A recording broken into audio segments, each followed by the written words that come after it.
Tok means water, and top means sort of like between. Humans are most effectively communicated to through story, preferably story with some kind of emotional content.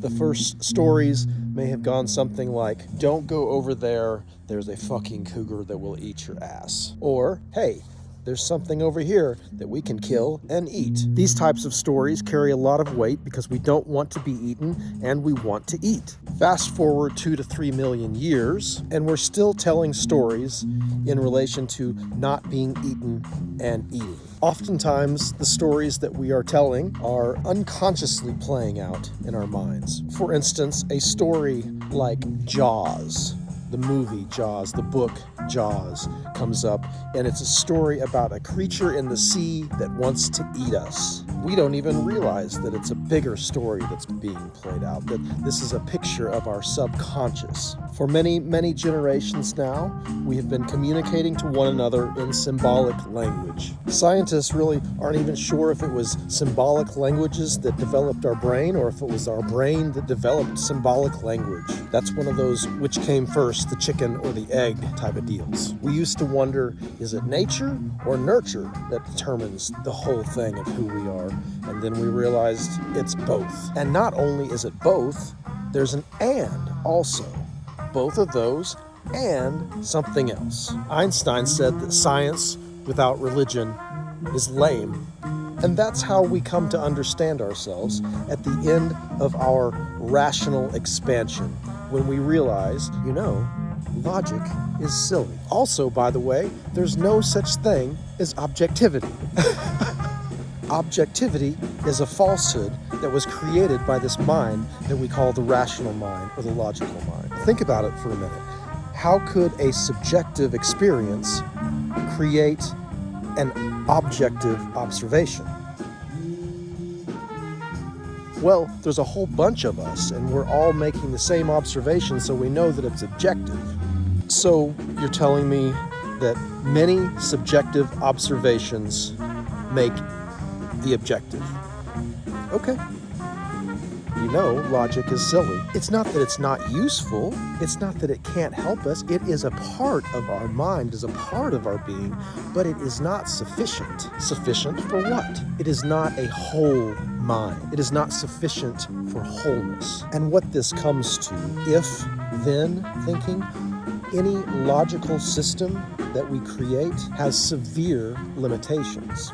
The quantum realm showed us this when we discovered that, when we realized that cause and effect are not universal explanations. Newtonian physics is enough to get us to the moon, and it describes motion in a way that we can understand in this world, but it is not the entirety of reality.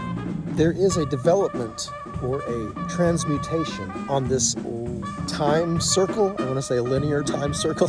There is a transmutation of symbolic thought. There is an evolution of symbolic thought. Gods once ate us, and then a god came along who said, "Eat of my flesh and drink of my blood and be whole." That's not a belief, that's an observation. About 8,000 years into our civilization experiment, we realized our need for salvation. We realized that suffering was a problem, that there was a human condition, and that it needed a solution. The one we call Jesus, he said, "You are not separate from God as you think you are." And it's not about external observation, actually. It's about an inward journey. Let's go. I'm going to show you how to die. I'm going to show you how to live. You are not separate from God. You are not separate from one another. This one we call Jesus made such a stir that he upset the authorities of his own religion in a very deep way. And we decided to kill him. And this is the story of how we crucify love in ourselves.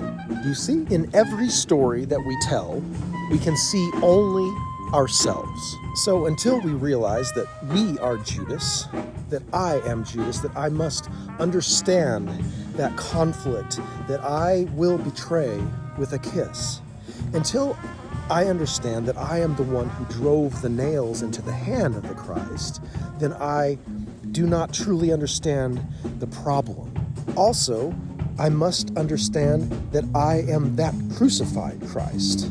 I am the one who is nailed to this universe, to the zeros, to the ones, to the right and the left, to this choice between good and evil that seems to be in this world.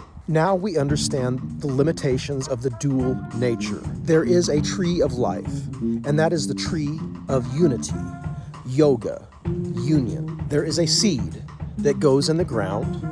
The seed dies.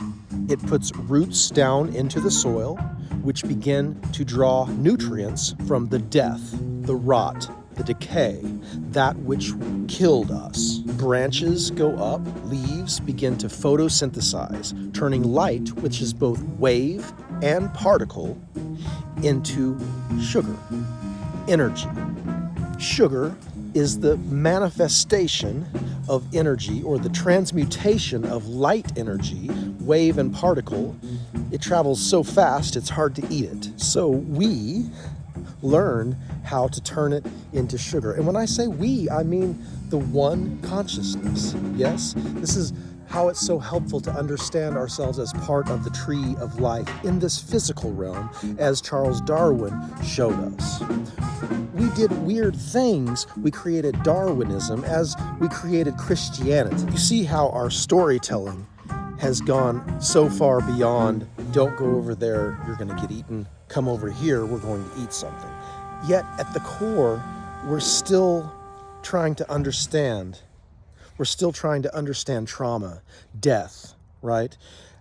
We need to not get eaten, and we need to consume, which is part of the pain of being here, is that we must continue consuming. And we're seeing the results of that compulsive drive to consume. We are seeing the results of that compulsive drive to consume now in our species. And Farmington actually has 3 rivers that combine into one: the Animas River, San Juan River, and La Plata River. And they were the rivers were a big source to, our ancestors. It was the traditional lands of the Ddat, basically, Ddat people's land. But there's also many tribes that were passing through and that were in the surrounding areas, like Ute, Pueblo, Southern Ute. So there was a bunch of tribes that were involved with Farmington. But this is that song.